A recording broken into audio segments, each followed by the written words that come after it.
IAS అధికారి స్మితా సబర్వాల్ కు గచ్చిబౌలి పోలీసులు నోటీసులు జారీ చేసిన విషయం మనందరికీ తెలిసిందే. గచ్చిబౌలి భూముల అంశంలో ఆమెకు ఈ నెల 12న నోటీసులు జారీ చేశారు. ఈ నోటీసులపై ఆమె ఎక్స్ వేదికగా స్పందించారు. పోలీసులకు పూర్తిగా సహకరించినట్లుగా తెలిపారు. చట్టాన్ని గౌరవించే వ్యక్తిగా పోలీసులు అడిగిన ప్రశ్నలకు వివరణ ఇచ్చినట్లుగా తెలిపారు.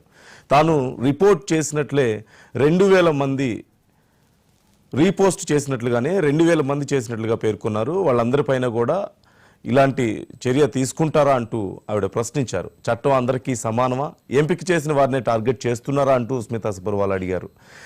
గచ్చిబౌలిలో వన్యప్రాణుల పరిస్థితి ఇదంటూ వైరల్ అయినటువంటి నకిలీ ఫోటోను ఆమె సోషల్ మీడియాలో షేర్ చేసిన నేపథ్యంలో పోలీసులు నోటీసులు జారీ చేసిన విషయం మనకు తెలిసిందే.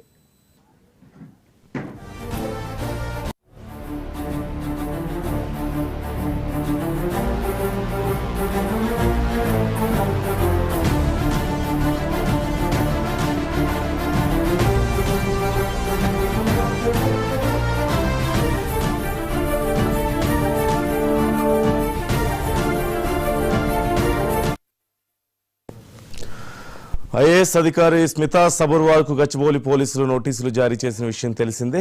గచ్చిబౌలి భూముల అంశంలో ఆమెకు ఈ నెల 12న నోటీసులు జారీ చేశారు. ఈ నోటీసులపై ఆమె ఎక్స్ వేదికగా స్పందించారు. పోలీసులకు పూర్తిగా సహకరించినట్లుగా ఆవిడ తెలియజేశారు. ఈ అంశానికి సంబంధించి పూర్తి సమాచారం మా క్రైమ్ ఇన్ఛార్జ్ మధుని అడిగి తెలుసుకుందాం. మధు, ఇప్పుడు తనలాగానే ఇంకా చాలా మంది పోస్ట్ చేసినా కానీ వాళ్ళెవరి మీద లేని చర్యలు నా మీద ఏదో టార్గెట్ చేసినట్లుగా తీసుకుంటున్నారు అనే ఒక అభిప్రాయాన్ని ఆవిడ వ్యక్తం చేస్తున్నారు. అసలు ఏం జరుగుతుంది ఈ విషయంలో?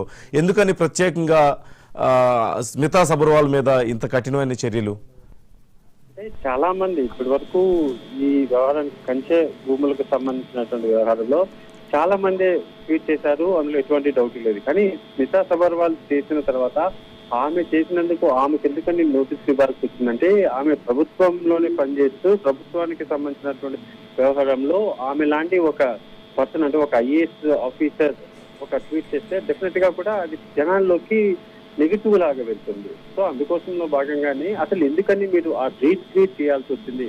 ఆమె ట్వీట్ కాదు చేసినటువంటి ట్వీట్ ఏది ఇచ్చిందో దాన్ని మళ్ళీ రీట్వీట్ చేశారు. అలా చేసినందుకు కానీ మీరు రీట్వీట్ చేసిన దానికి మీ వర్షన్ ఏంటి అనేటటువంటి క్వశ్చన్స్ ఏవైతే ఉన్నాయో వాటిని ప్రస్తుతం పోలీసులు విచారించడంలో భాగంగానే ఆమెకి నోటీసులు అయితే ఇచ్చారు. నోటీసులు అందుకున్నటువంటి ఆమె పూర్తిగా పోలీసులు అడిగినటువంటి ప్రశ్నలకైతే సమాధానం చెప్పారు. ఎక్కడ పెద్దగా ఏముండదు, అంటే ఏదో నోటీసులు ఇచ్చారు, స్మితా సబర్వాల్ చాలా పెద్ద కేసులో విచారణ ఇలాంటి ఇదేమీ ఉండదు. జస్ట్ అదంతా కూడా చాలా నార్మల్ కూల్ గా మీరు చేసినటువంటి ఆ ట్వీట్కి సంబంధించి మీ వర్షన్ ఏంటి అనేది కూడా అడుగుతారు. జస్ట్ అదొక క్వశ్చన్, అటువంటి క్వశ్చన్ తప్ప, లేకపోతే మీ వెనక ఎవరైనా ఉన్నారా అనే దాని మీద అడుగుతుంది తప్ప.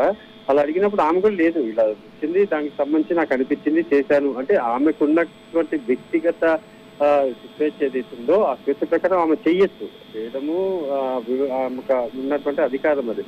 అన్మోర్ ఇంకొకటి ఇందులో ఉన్నటువంటి ప్రధాన విషయం ఏంటంటే, స్మితా సబర్వాల్ కి సంబంధించి ఆమె ప్రభుత్వం టార్గెట్ గా చేసింది. ఇవన్నీ కాకుండా ఒకవేళ పోలీసులు అనుకుని ఉంటే ఆమె వర్షన్ ని బై లెటర్ రూపంలో కూడా మీ వర్షన్ ఏంటి అని వివరణను అడిగి ఉండొచ్చు. గవర్నమెంట్ అయినా సరే, పోలీసులు అయినా సరే అడిగి ఉండొచ్చు. కానీ ఇలా నోటీసులు ఇవ్వడం అనేది కూడా కాస్త ప్రభుత్వం మీద కూడా నెగిటివ్ ఇంపాక్ట్ ఉంటుంది. ఏదైనా అటు ఆమె చేసినటువంటి కూడా కాస్త ప్రభుత్వానికి ఇబ్బందికరంగానే ఉంది. అదేవిధంగా ప్రభుత్వం పోలీసులు కూడా దానికి సంబంధించి ఆమె నుంచి వర్షన్ బై నోట్ ద్వారా కావచ్చు, లేకపోతే ఆమె పేపర్ అయినా తీసుకుంటుంది. కానీ ఆమెను పిలిపించి విచారించడం, ఆమె వెళ్ళి మొత్తం మాట్లాడడం, ఇదంతా ప్రక్రియ అంతా ఏదైతుందో ఇదంతా కూడా ఒక రకమైనటువంటి వ్యవహారంతో ఈ నేపథ్యంలోనే ఆమె పూర్తిగా పోలీసులకు సహకరించారు. దానికి సంబంధించి నేను వివరణ ఏదైతుందో ఆ వివరణ మొత్తాన్ని ఇచ్చాను అని అయితే స్మితా సబర్వాల్ అయితే చెప్పిన నేపథ్యంలోనే ఈ కంచె భూములకు సంబంధించినటువంటి వ్యవహారంలో ఇంకా కూడా కాస్త సద్దుమణిగినటువంటి వెదరైతే కనిపించలేదు.